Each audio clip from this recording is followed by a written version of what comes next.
All right. Yeah, go on. Okay. So, hello everyone. Thanks for joining this fourth edition of the online seminars of the G2 Commission. So I'm Fabrice Martins. I'll be chairing instead of Sergio today. So today we have Heloise Stevance from Oxford, who's going to tell us about her recent research.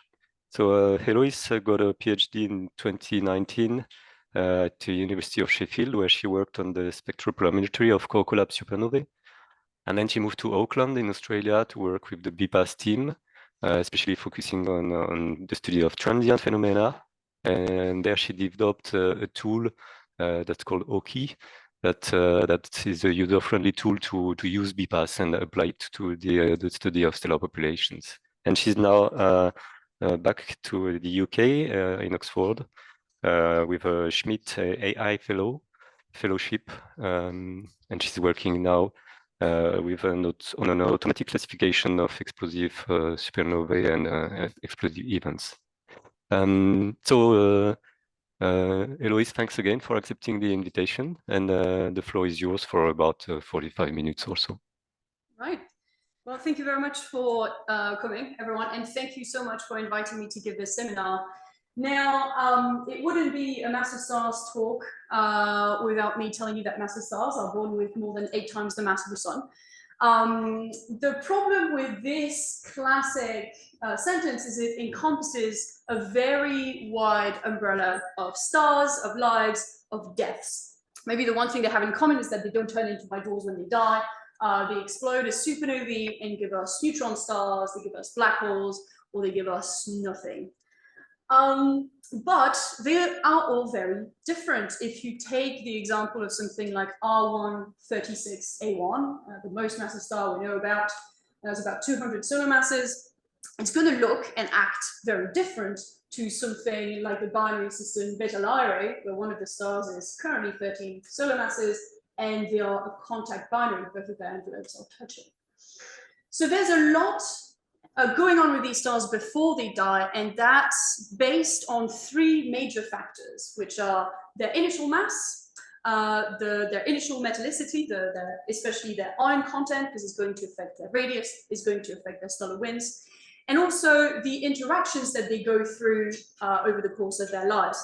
Now, I'm not going to spend 3 slides convincing you that binary stars exist, because they do, especially in the massive stars realm. We know that they are very, very common, but it is a question of what types of interactions do they go through, if they go through them at all. Because these things are going to affect how much mass is lost by these stars and how much angular momentum is lost or gained before they meet their demise. And if we take a look at the supernova classification, even the, oh my God, even the very abridged version of the supernova classification, which I have here, there is a lot of diversity. And this is really a testament to how diverse these stars end up looking by the time they collapse. So the first thing we're going to do is ignore the 1As. There's a whole categories of 1A, which we don't care about because they're low mass stars. But very briefly going over the other ones, we've got the type 2s, which show hydrogen in their spectra, the type 1s, which are hydrogen poor. Anytime you see a B in your supernova classification, it means helium was involved or seen in some way. If you see a C, it means we couldn't find hydrogen nor helium. And all of these, what is the nope, Sergio? Can you hear me? Yeah, we can hear you. We can hear you. Okay, good. Don't get me fears like that, right? Right, so we've got all of these types of supernovae, and they are related to the characteristics of the stars as they die. We're going to go quick fire around. The type 2Ps, not very strict, because they've got this long plateau related to the amount of hydrogen that was left over in their ejecta. The type 2Bs lose their hydrogen in the spectra very early on, which means they only had 0.5 solar masses of hydrogen left in the star before it died. The type 1BCs, stripped of all of their hydrogen and maybe even their helium. The broadline 1Cs must have come from a different type of explosion because they show these extremely broad lines. Now, for the rest of this talk, you can forget the nitty-gritty of what I just told you in the last 30 seconds. The point is, the explosions and the massive stars are related, and I want to understand what are the steps that the massive stars have to go through in order to give us these characteristics. So the two main types of transients we're going to talk about today are neutron star mergers, so kilonovae, and the specific flavors of stripped envelope supernovae. So how are we going to study them? How are we going to bring together the final explosion characteristics and the environment that they're in, and retrace the steps that these stars must have gone through? We're going to use BPASS because I did my first postdoc in Auckland with Jan Eldridge, who is one of the PIs of the Binary Population and Spectral Synthesis project. And one of the best descriptions of BPASS I've ever heard was at the MEAP conference last year. Ross Church was doing the summary lecture, and in the summary lecture, when he mentioned my talk, he was like, BPASS is great if you need synthetic stellar populations, but you have a finite lifetime. And the reason he said that is because doing these types of simulations is extremely time consuming, particularly the stellar evolution part. So BPASS gives us detailed stellar evolution for 250,000 models, 250,000 different stellar models. It's the detailed here is a technical term because this stellar evolution is done using the Cambridge stars code, which actually solves the equation of the stellar interior. There's a different kind of stellar evolution that's rapid, that uses approximations, but it can miss certain things.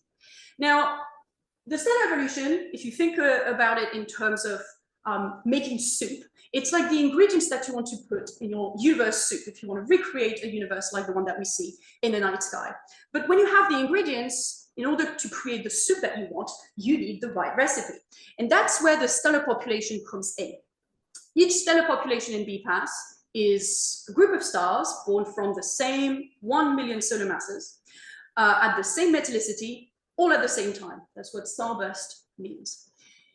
The binary fractions in there, the functions of the periods that you see, the amount of binaries versus single stars, the metallicities, all of that is based on observed properties because we're trying to recreate what we see in the night sky. That's very effective and that's very important, but we're missing one thing. If we have excellent simulations that can recreate what we see in the night sky, but nothing to compare it with, it's a bit moot, right? So BPASS also gives us synthetic photometry and synthetic spectroscopy. For each stellar model, we have 2 dozen broadband filters at each of the time steps that we record the stars at. So if you've got HST data, you can compare it to that. And for the populations, so the collection of millions of stars, we have spectra, so we can compare it to observed galaxies or clusters. Now, when I joined Auckland, as a Python user, I was sad to see there was no way to interact with BPASS that had already been established. So I created my own. That's what Hoki is. It's first and foremost a tool for myself, but it's also a very great gateway into BPASS if you are new, because it will introduce you to how to use the various data products we have and also the science behind it. So there's good places to start on the website, common tools, and there's also some tools I've got here for how to sort through the 250,000 models that come with the stellar evolution. Now, these are a little bit outdated and not the way that I do it anymore, because the thing is, these 250,000 stellar models, essentially, it's the same table 250,000 times, just a bunch of characteristics you might see in a star system, and each row is an age. But they're in different text files, which is woefully inconvenient. And what I did was I put all of these text files together and I put them in a database, which is much easier to query. Now, this database is the one that's on my current laptop, but I've also made a copy on the cloud somewhere in Australia, something associated with Auckland. And if you are interested at all, I can give you access to it. It's still early in the process. It's not ready for full public release, but you can access it with Jupyter Notebooks and the command line. So if you want to sift through BPASS data, that's the way to do it. Right, so let's do science. That was all technical introduction stuff. Let's look at actual stellar deaths. I spent the first, well, most of my postdoc really looking at one object, and that is 170817. Now, because it is still the only triple detection binary neutron star merger, we're going to see these plots for years to come, I think. But it is definitely a really good object. We saw the gravitational waves. Just under 2 seconds later, there was a gamma ray burst. And the combination of these things gave us a very small sky area to search. And people found the kilonova, the optical counterpart, in NGC 4993. Now, because NGC 4993 is relatively close by, we've got fantastic data, especially MUSE data. So MUSE provides, it's on the Very Large Telescope, it provides data cubes. So each image, well, each pixel in the image is a full spectrum, which is great if you have a galaxy, because those spatial locations can be fit individually with your stellar models, and you can figure out the star content in them. In the case of this galaxy, because it's very blobby and homogeneous, there's not much difference between different spatial locations, but the concept is nice, you know. It's nice to get the technique to work. So let's put together the observations and BPASS, and let's see how we can characterize the environment that those stars died in. And then, right, so it was a very great stopping point. So all in all, very lucky for us. We're going to put together BPASS and observed data. That's the first thing we're going to do. And in order to fit our data with the BPASS SCDs, we need to take a couple of steps. We're going to use PPXF to do the SCD fitting, because it's already been solved by Michele. Thank you very much, Michele. We're going to use this. But you need to do quite a lot of pre-processing on the BPASS data that is dependent on the observed data itself in order for these things to talk to each other and to retrieve your results. But it's fine. I've abstracted it all in code, so we don't need to see the dirty things. And we can just get our metallicities and star formation histories. Brilliant. Now, that's just the host environment. We also need to worry about stellar evolution, because BPASS takes the stellar evolution up to the point where the star dies, which for the massive stars, supernovae. But in the case of neutron star mergers, we've got a system that has gone through supernovae twice, and these supernovae will have kicked the neutron stars in a random direction, which changes the periods at every step of the evolution. So we're going to need extra numerical simulations, which are called TUI, which take into account these kicks, keep track of all the branches and potential evolutions that you can get with these various random kicks, and then calculate the delay times for every single one of these branches and genealogies. Keep track of your neutron star masses and keep track of all of the weights, because it's important to keep in mind that we're trying to do realistic populations. We've got weightings according to the initial mass function, how likely it is that a given system will have been born, but also weightings according to our supernova kicks. And then we can compare to what we get from observations. So the delay times are going to be compared to the star formation history, because we can cut a whole bunch of systems that have emerged too quickly or too slowly. And the neutron star masses can be compared directly to the posterior probabilities we get from LIGO and Virgo. And that's what gives us our genealogies. So let's look at the data and the results.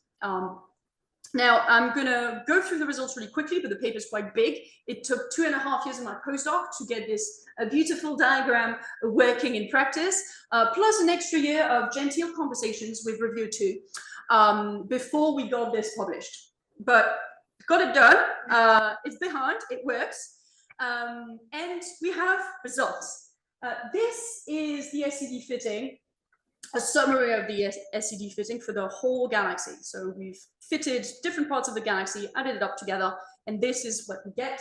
We've got longish. I'm sorry about the quality of the figure. PowerPoint just removed some of my JPEGs. But we've got log age from 100 million years to 10 billion years here. And you can see we have most of the population in half solar mass metallicity. About 98% of the population is half solar mass, and quite old, between 5 and 10 to 12 billion years. And there's a small fraction of these stars, this light, that comes from a younger solar population that is higher metallicity. Now, if you've been thinking, oh, well, it makes sense these stars are old because it's neutron star mergers. They have to take a long time in order to like spiral into each other and merge. I understand the logic, but really, when we're looking at a neutron star, all of the possible neutron star mergers in BPASS, their delay time distribution, which is this, ignore all of the other confusing lines, just follow this one. The straight black one, neutron star merger, peaks around 13, 15 million years, very, very early. This isn't even on the graph, okay? So we're quite late in the distribution of the neutron star delay times, but it is most likely 1708, 1710 from there, just because of the sheer amount of mass in these populations.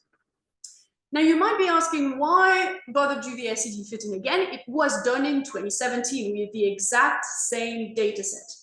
Now, the reason we do this with BPASS once again is because I'm going to use BPASS to look for the progenitors of 1708, 17. I'm going to use the information I get from the SED fitting to filter through my BPASS models. The problem is, if you use different models, like the very commonly used Buzel and Charlotte, you get different results. So if you squint and don't look too close, it looks the same.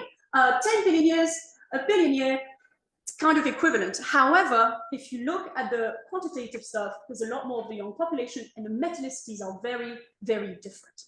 And it's because if you pick different flavors of stellar evolution models, you're going to get slightly different results. It's not because BPASS is better and Buzel and Charlotte is bad.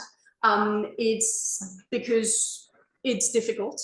And so if you're using one flavor of stellar evolution model to look at your environment and then another flavor to look at your progenitors, you're going to be piling up your statistics. So the goal is to do something systematic that is self-consistent, so we're not adding errors that don't match with each other. Now let's look at the progenitors for a little bit. You're not going to be able to read this legend. It's fine. It is color-coded, and I will tell you what the colors are very, very soon. We're going to briefly remind ourselves of the two main types of interactions that we're interested in here. First, stable mass transfer, when a star gets too close or too big compared to its companion and starts transferring mass to it in a nice, genteel, stable way, just through a stream. If the overflow of your star is too dramatic, then the mass transfer is going to become unstable and you're going to get common envelope evolution. It's a highly dynamical process where the secondary star experiences friction against the envelope. You get mass ejection of the envelope, massive loss of angular momentum, so the stars come closer and closer and close together. And in some cases, they even merge. Now here, we're talking about neutron star mergers. They stayed binaries until the kilonovae, so they survived common envelope, but it was involved very heavily.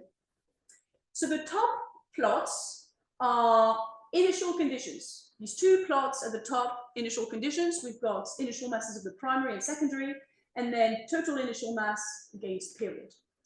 The bottom plots are the conditions after the second supernova. So long before the kilonova, but just after the second supernova, we have period against eccentricity, and we have masses of the neutron stars. Now the colors are coded according to the type of evolution. The red hues indicate there was stable mass transfer very early in the life of the primary, which is a bit weird. The blue hues means we had common envelope in the primary and the secondary, and the green hues, there's only a few of them, means that the secondary went through common envelope twice. As you can see, these hues are nicely separated into groups in the initial parameters. It makes sense. you know, like different initial conditions will result in different life stories. But in the final plots, they're all mangled together. And that's because there are many ways to get to the same kilonovae, to the same kind of system.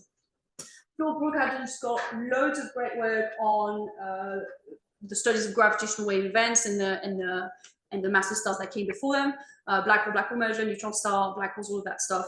And the conclusions are the same across the board. There are massive degeneracies. It's very difficult to come to conclusions. Especially for these transients that are very rare, we're going to need population studies, not just individuals. Nah, never mind. We don't need to worry about that. Okay, so what's next? Now that the codes work, what's brilliant is I can just apply them. It took 2.5 years to get this pipeline to function. Now it takes me about an afternoon to do that kind of SE fitting. There's an example for a recent paper on an other kind of kilonova associated with GRB23 of 307A. And hopefully we'll get more binary neutron star mergers. At the minute, it's a little tricky because we are here in the life of LIGO, Virgo, Cagra. So Virgo is not on yet. We just have LIGO, and sometimes we only have one LIGO, and so our sky maps are a little broad, you know. But eventually we'll get another binary neutron star merger, and I look forward to using these codes on that finally. As a last slide, before we move on to supernovae, I want to highlight the work of a student at the University of Auckland. Because Mike Brill did fantastic work. He was a PhD student when I was there as a postdoc. He's just finishing, and he's just moved to Geneva. And one thing he looked at earlier this year is this weird peak in the black line here at 35 solar masses. This function is the mass distribution of black holes from the black hole mergers from the first 3 observation runs of LIGO. And what he found is that in BPASS, this is naturally explained by routes that follow, that see no common envelope evolution in the stars and just encounter stable mass transfer. There is this delineation between the systems that undergo common envelope at some point and the ones who don't. So that's all I'll say on this, but he has a paper that was published earlier this year on this topic. It's very interesting, and I recommend you look into it. Right, it's time to talk about transients that are a little easier to find. Thank you very much. Strict envelope supernovae, we've become really good at finding supernovae, but the kinds that I've found interesting recently are the ones that have wobbly line curves. Wiggly wiggles of this type of nature, very wiggly indeed. That's not the only examples. There's quite a few. We've been finding them a while. Some are very, very squiggly. This black one makes this one look straight, but it's this squiggly yellow one. So we've got some really squiggly line curves. And the ones that I've showed you, what they have in common is that they are in the superluminous supernova sort of category. Now, you don't need to be superluminous to have wiggles, and you don't always have wiggles if you're superluminous, but there does seem to be a wide range of wiggly line curves in the stripped envelope superluminous supernova variety. So what makes a superluminous supernova different from a normally luminous supernova? Well, your typical supernova has a line curve that looks kind of like this, maybe modified by other things, but the peak and the decay are well explained by the radioactive nickel that is created in the explosion. For the superluminous supernovae, that peak is way too bright and cannot be explained by nickel alone. So you need an extra source of light, and there are 2 different explanations that people usually invoke. First, magnetars. That's just a neutron star that's very magnetic, spinning really, really quickly. And it is correlated to the ejector. It's coupled to the ejector by physics, and gives extra light to our light curve. There is also the explanation of circumstellar medium interaction, where before the star dies, there is mass ejection, or there is a binary companion in the way. We'll just see that in a minute. And so your explosion, as it expands, as the shock expands, is going to encounter that material, shock it, heat it up, create more light. So there are a few explanations as to where CSM can come from. And there's not a single explanation that's going to explain all the supernovae, but these are options. So the first one is pulsational pair instability, which is it's only relevant for the most massive stars, really, because you need a very, very massive star to get the conditions in the envelope of your star to allow pair production. So your photon will naturally turn into electron-positron pair that removes photons from your envelope, which is a problem because they are supported by radiation pressure, makes them really unstable, and then they expel several times the mass of the sun out in the CSF. So that's a nice convenient explanation for why you might have a lot of material around your dying star. The other potential explanation is you have a binary. There are a lot of binaries when we're talking about massive stars, so there might just be a binary in the way, and the supernova ejector might interact with the envelope of that binary. Another cool idea recently, not for the superluminous supernova explanation, that's more for the bumps, is the idea that you can have a neutron star that is flung by the supernova kick through the envelope of your companion, and that can give you some of the extra wriggles that you might see. One last thing that I looked into was the potential for binary interactions just before the death of the star to create this circumstellar medium. The reason I looked into this is when I was looking for the progenitors of 170817, I was finding loads and loads and loads of models that had interactions really late on, either stable mass transfer or borderline common envelope when your star is dying. That is not the case for at least for 17 GCI. That's the one that I studied in 2021. But that's something I explored. There might be other ideas. If any of the massive stars people have any idea on how to make a star lose a bunch of mass a decade before it explodes, please let us know. Because we've got a really interesting example that's just been published by a student at Queen's University Belfast. Now, 22 GLI is not superluminous supernova, but it is very strict, and it has very bumpy bumps indeed that are not just bumpy, they are periodic. We have about 16 cycles of a 12.5-day period in this light curve. And this is very difficult to explain. There's a couple of ideas that we put forward in the paper. A very attractive one was this picture of WR140. That's a system of Wolf-Rayet stars that are very eccentric. So they come really close together at periastron. They've got colliding winds, and it does something to the winds, and you've got this nice circular formation there. The problem is the idea is for your supernova ejector to interact with more denser bits of winds over time, so you get the bumps, but these are not density bumps, these are not density shells. I spoke to Andy Pollock, who's a big fan of WR140, and he made it very clear that these rings are dust shells, they're not density fluctuations in the wind. That doesn't work. The other possibility is the thing I mentioned with the neutron star interaction with the binary. The problem here is if you have a neutron star that interacts with your star and ejects a bunch of mass, there's going to be a lot of friction with the envelope. You would expect the periodicity, you would expect the period to die very quickly, and sustaining 16 cycles of these bumps seems a little difficult.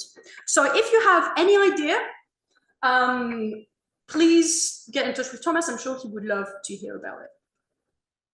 Right, so I've got about 10 minutes, and I'm going to try and make it as short as possible because we have the technical issues, to talk briefly about why I'm currently in Oxford, because I've changed a little bit of focus in my research. And although I don't have results that I want to share at the moment because it's only been a few months, I have opinions. I'm at the stage of that research where I have more opinions than results, so we're going to go through those. So I got money to create a virtual research assistant for the next generation of sky surveys. Very exciting. Specifically, I want to create a supernova classifier that looks at giving us better subtypes of supernova classifications in our sky surveys when we look through the when we're getting the light curves. So I joined the team of Stevance at Oxford. He's one of the heads of the Atlas Sky Survey, which is a great training ground before we get the overwhelming stream of Vera Rubin in a couple of years. So the problem we're facing is we are very good at finding supernovae, but we need to know what types they are if we know if they're interesting enough to be followed up. But the traditional way of typing supernovae is through telescope follow-up, which is just not doable. So currently, people are eyeballing light curves, which is a tremendous time sink. It's not scalable at all, especially in the era of LSSC, so we need to automate this classification. Now, I'm not the first person to think maybe we should get a computer to do this, you know. There's a whole history of people trying to do supernova classification with machine learning. I'm going to focus on the last 4 years or so in a segment I call Heloise Poo-Poo's neural networks for 5 minutes straight. And there's a very good reason for that. I really want to strike a conversation about the use of machine learning, especially this type of machine learning in our science. So let's start with 2019. A couple of good papers came out. Pelican, deep architecture for the light curve analysis, which is a classifier that classifies supernovae into is it a 1A or is it not? Now, the problem I have with this is it is massive. If you don't know about CNNs, that's fine. You don't need to know. What you need to know is typically they're used to look at images. It's for computer vision. And the more layers you have, the more parameters you have, and the more data you need, and the more complex things get. So it's thousands of parameters. It's very computationally intensive, and it requires a lot of data. We don't have that many supernovae. Another more promising, I think, for my science goals, paper that came out also in 2019 was RAPID. Now, RAPID uses a different kind of neural network, recurrent neural networks. These function very well for like sequential data. If you have time series of different lengths, if you have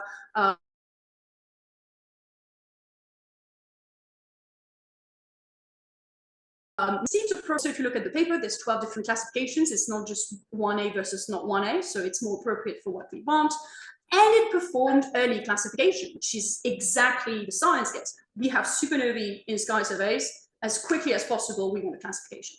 So I asked Stephen, why are we not using RAPID? Why is it not already implemented in Atlas? And he said, well, we tried. It didn't work. Once it faced real telescope data, the classification just wasn't up to par.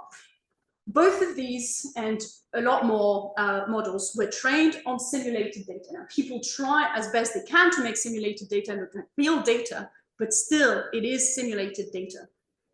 We can look at some examples of models trained on real data, like this one trained on SDSS little stamps. But the problem here is, again, it's so big. Oh my God, it's 3-dimensional CNNs and attention transformers. It's basically what ChatGPT is made of, close enough. So novel methods, right? Very novel, but very data hungry, very computationally hungry. And what this does is differentiate between AGN, supernova 1A, variable stars, other supernovae. There's already a system that does that, practically that, in Atlas and LASER is Sherlock. So it is a more complicated version of something that already is something we have. Now, the conversation I want to strike is, why are we even using neural networks? We can. These are exciting times where it is easier than ever to implement a neural network with Python. But what are they good at? They're good when we have vast data sets. And I don't mean 1,000 supernovae, like hundreds of thousands, millions of data points, very complex data. Neural networks are great if you don't care about the uncertainties in the results that you get, because it's very difficult to quantify these things, borderline impossible. Neural networks are great if you don't care about the interpretability of your model, if you don't care about the process of how it got to the answer exactly. It's fantastic if you say have a lot of user data coming in and you want to create targeted content or targeted advertising. In this case, you have all of that data that is impossible to handle with traditional data analysis, and you have a specific goal, which is getting more views or making more money, and you don't care how you get to that point. But in science, we care about the process. Often, that is the point of the science. Now, I'm going to read this out because I don't think you can read it. And if you're in those authors, I'm so sorry. I don't mean to pick on you. It's just an example. Here we've got people saying they did CNNs and they achieved the efficiency of previous work performed with random forests, which is interpretable kind of machine learning, without the need to expend any effort in feature identification. Feature identification, if we're talking about supernovae, for example, would be finding the maximum, finding the breadth of the width of your supernova, like finding how fast it decays. Those are all things that are interpretable and linked to physics. Do we really want to create models where we don't want to keep a record of those features? Is this what if I create a neural network classifier that works fine, gives you classifications, and then we make decisions on what to follow up based on that? How am I going to quantify the bias in the sample we're creating if I don't know what features are used for that classification? Now, in some uses, you might not care, or it might be worth the trade-off. But we need to ask ourselves, what are the problems we are creating when we are solving another problem with machine learning?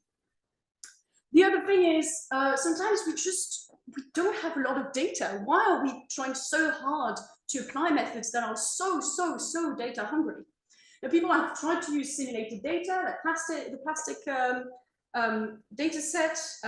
It's not worked super well. It works well on paper, but then when you put it in a telescope data stream, it doesn't. Some people are trying to augment real data.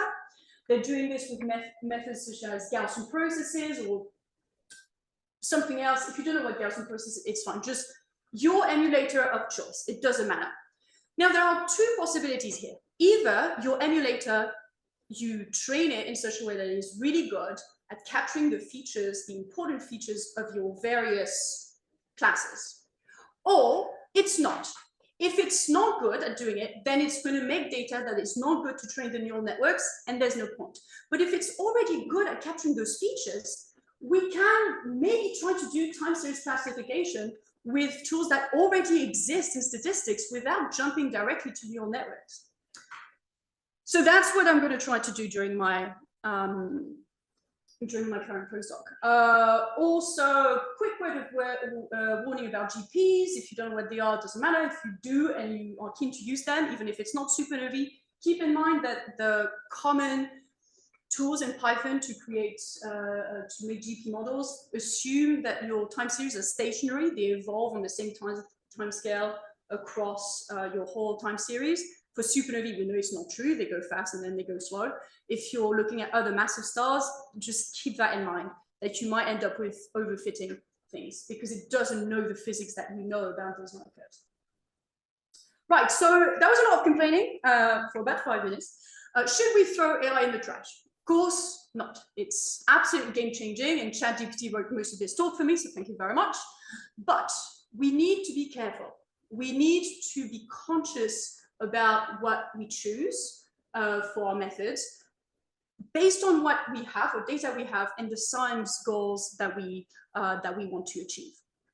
We need to understand the theory behind the easy-to-use Python libraries that have been created for us. Not all of the maths, obviously. We are busy, we are astronomers, not statisticians. But understanding the limitations are critical, because if it's easy to use, it is not idiot-proof. And take it from an idiot who's made some of these mistakes, it can be a big problem. I'm running out of battery on my computer, so we're going to go really fast. We need to ask ourselves what problems we might be creating when we're solving other problems with AI. For example, maybe we're introducing reproducibility issues. This is something we need to address now before we have a problem in 5 or 10 years when we've all followed the hype and made questionable choices about our data analysis. Right, so I'm going to stop here. and take any questions. We're going to start with the questions on the Zoom, and then we'll take questions in the room. And if we don't have time, just call me at the coffee machine tomorrow. Thank you. Thank you very much, Heloise, for this very lively presentation. And sorry again for the problems we had with Zoom. No problem. Yes, if people have questions, just raise your hands, please. Let me open this. Okay. Maybe in the meantime, I can just ask one. Maybe I missed your point. When you talked about the circumstellar material, I think you didn't mention at all the red supergiant mass loss. What was the reason for this? Because I was thinking about stripped envelope supernovae. But you're right, red supergiant mass loss will definitely create second stellar material. And if we're looking at superluminous supernovae type 2, not the type 1s, most of the time they can be explained by the fact that it's one big fluffy star that lost a lot of mass early on, whether it be pulsation or permissibility or something else. But yeah, it was just a slight omission on my part because I'm not usually working with red supergiants. So thanks for adding that in. Okay, you're welcome. So any questions?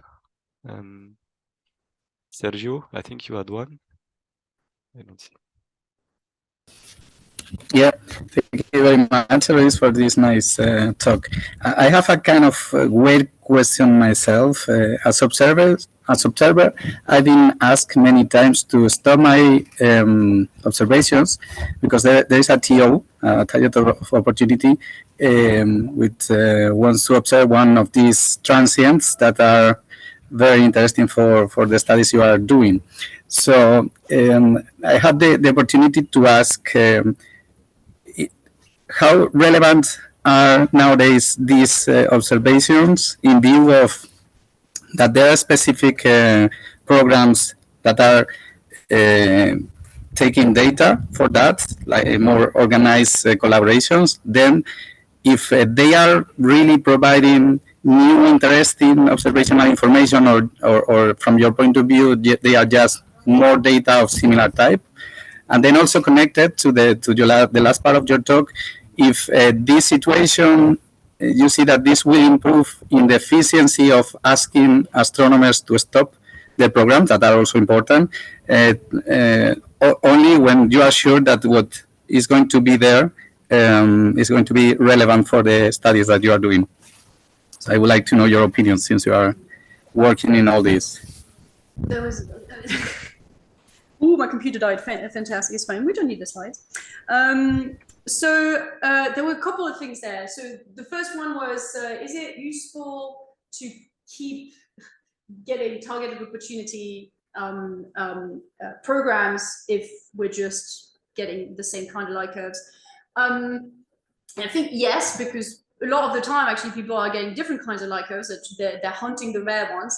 I am of the opposite opinion to an extent that I think we shouldn't just be targeting the rare ones. We should be making sure that we have an uneven sample. If I had unlimited telescope time and I could do whatever, we would want to get some of that repetition to make sure that we have good samples across the board and we're not biased towards just the weirdos. But yeah, I feel like there's I don't know exactly what TO programs you're thinking of, but I am seeing a lot of diversity in the weird supernovae that people have been reporting recently. This constant additions to the supernova classification.